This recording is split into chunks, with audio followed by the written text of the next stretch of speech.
আসসালামু আলাইকুম ভিউয়ার্স, কেমন আছেন আপনারা সবাই? আশা করি অনেক অনেক ভালো আছেন। আমি আলহামদুলিল্লাহ অনেক ভালো আছি। আপনাদের সবার প্রতি অনেক অনেক ভালোবাসা, শুভেচ্ছা ও শুভকামনা নিয়ে আবারও আপনাদের সামনে এসে পড়লাম একটি নতুন ভিডিও নিয়ে। তো আজকের ভিডিওতে আমি শেয়ার করব সেটা আপনারা আমার সঙ্গে থাকলে অবশ্যই ইনশাআল্লাহ দেখতে পাবেন। তো ভিডিও শুরু করার আগে আপনাদের সবার কাছে একটা বিনীত রিকোয়েস্ট, যারা এই মুহূর্তে আমার ভিডিওটি দেখছেন অবশ্যই ভিডিওতে একটা লাইক করে প্লিজ একটা কমেন্ট করে দিবেন। আপনাদের একটা লাইক একটা কমেন্ট আমার জন্য অনেক বড় একটা অনুপ্রেরণার উৎস। আর চ্যানেলটিকে অবশ্যই অবশ্যই অবশ্যই সাবস্ক্রাইব করে নেবেন। আমার চ্যানেলটি মাত্র নতুন, খুব বেশি সাবস্ক্রাইবার হয়নি। তো আমি আশা করছি ইনশাআল্লাহ আল্লাহ তাআলা অনেক তাড়াতাড়ি আমার চ্যানেলটিকে 1000 সাবস্ক্রাইবার ক্রস করে দিবেন। আমি এটাই আল্লাহ তাআলার কাছে আশা করছি। আর আপনাদের সাপোর্ট অবশ্যই অবশ্যই চাই, এজন্য অবশ্যই আপনারা যেন আমাকে সাপোর্ট করেন আর আমার চ্যানেলটিকে সাবস্ক্রাইব করে খুব তাড়াতাড়ি আমার চ্যানেলটিকে 1000 সাবস্ক্রাইবার ক্রস করে দিবেন ইনশাআল্লাহ। তো চলুন শুরু করা যাক। আজকের ভিডিওতে আমি কি কি আপনাদের সাথে শেয়ার করছি, আপনারা সঙ্গে থাকুন আর দেখতে থাকুন। তো ভিউয়ার্স, এই যে এক বালতি কাপড় নিয়ে রেডি হলাম। আজকে কাপড়গুলো ছাদে শুকাতে দিব, তো সেজন্য আমি আজকে বালতি ভর্তি করে কাপড় নিয়ে নিলাম। কাপড় ধুয়েছি আমি সকাল থেকে, মেশিন চালু করেছিলাম।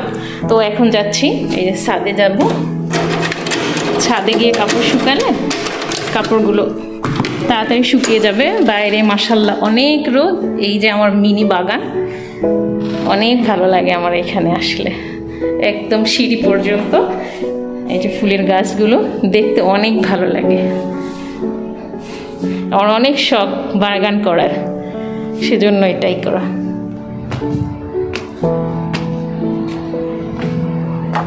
এসে পড়লাম ছাদে। ছাদেও অনেক গাছ আছে, এগুলো তো পানি দেওয়া হয় না। পানি দেওয়ার সিস্টেমটা আমি জানি না, শিখে নিব। চলুন তবে কাপড়গুলো দিয়ে নেওয়া যাক।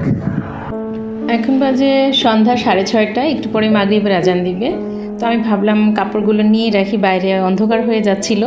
এখন একটু তাড়াতাড়ি অন্ধকার হয়, তো যখন আপনার মে, জুন, জুলাই মাস থাকে তখন অনেক লেটে সন্ধ্যা হয়। আজানই দেয় 7:30টার পরে, মাগরিবের আজানই দেয় 7:30টার পরে।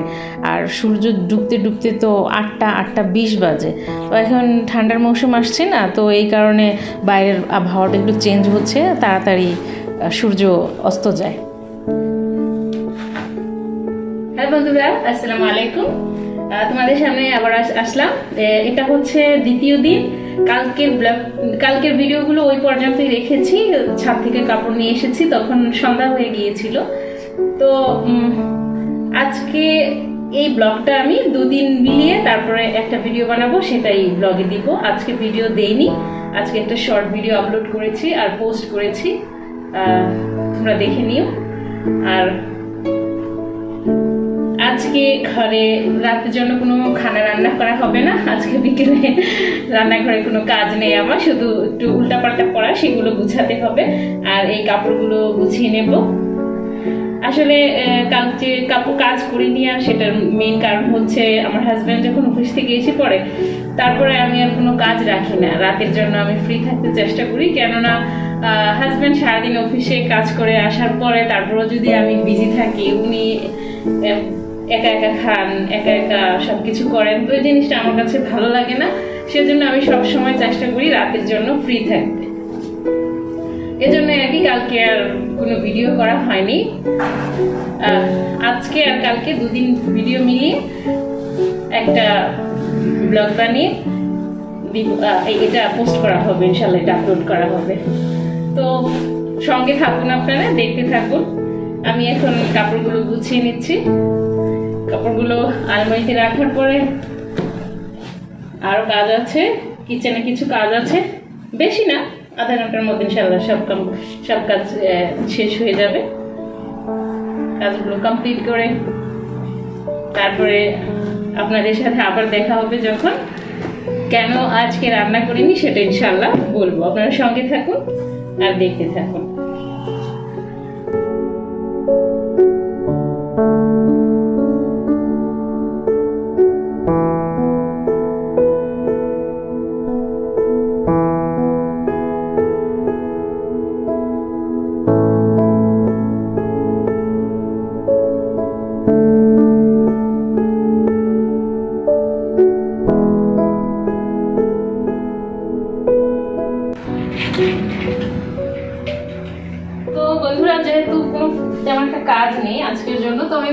কালকে আমার হাজবেন্ডের অফিসের জন্য এক সেট ড্রেস প্রেস করে রাখি।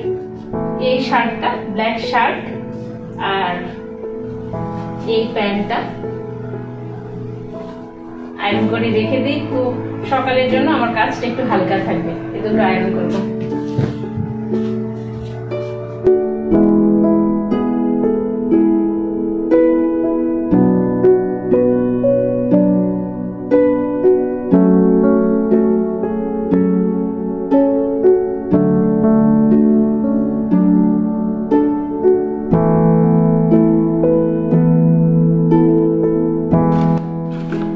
ডিমগুলো বাজার থেকে যেই ধরনের ট্রেতে করে আনা হয় এগুলো ফ্রিজের মধ্যে অনেক স্পেস নেয়, তাই আমি ওই প্লাস্টিকের ট্রে এটার মধ্যে রেখে, এটা ছোট আকারে ছোট সমানই ডিম নেয়, এটার মধ্যে যতগুলো ডিম নিবে এটার মধ্যে ততগুলোই ডিম নেবে।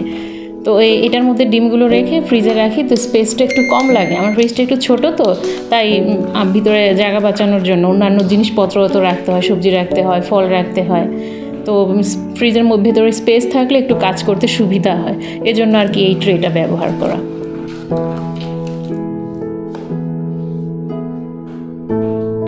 রাত 8টায় আমার হাজব্যান্ড অফিস থেকে এলেন, ওনার ছুটি হয়েছিল 7:30টায়, তো আস্তে আস্তে 8টা বেজে যায়। আর এই যে এই মহাশয়ের জন্য আজকে আমাদের রাতের খাবার ঘরে রান্না করা হয়নি। হাজব্যান্ড আমাকে মেসেজ করেছিলেন আজকে রাতে কোনো খাবার রান্না করো না, আজকে বাইরে থেকে পিজা নিয়ে আসবো, পিজা খাবো আজকে। পাকিস্তান থাকতে আমরা প্রায় রেস্টুরেন্টে যেয়ে পিজা খেতাম, পাকিস্তানের পিজাগুলো একটু স্পাইসি ধরনের, এখানে পিজাগুলো এই ধরনের না। বাংলাদেশে একবার গিয়েছিলাম আমি মিরপুর 10 নম্বরে সম্ভবত আমাদের ভাতিজার সাথে, তো সেটার স্বাদও পাকিস্তানটার মতোই ছিল, এখানেরগুলোর স্বাদ একটু অন্যরকম। তো এই যে হচ্ছে মিস্টার পিৎজা, ওনার জন্যই আজকে আমাদের ডিনার রান্না করা হয়নি রাতে ঘরে। তো আপনারা সবাই আমার ভিডিওটি দেখে থাকলে কেমন লাগলো জানাবেন, আর আমি বিদায় নিচ্ছি। আসসালামু আলাইকুম, আল্লাহ হাফেজ।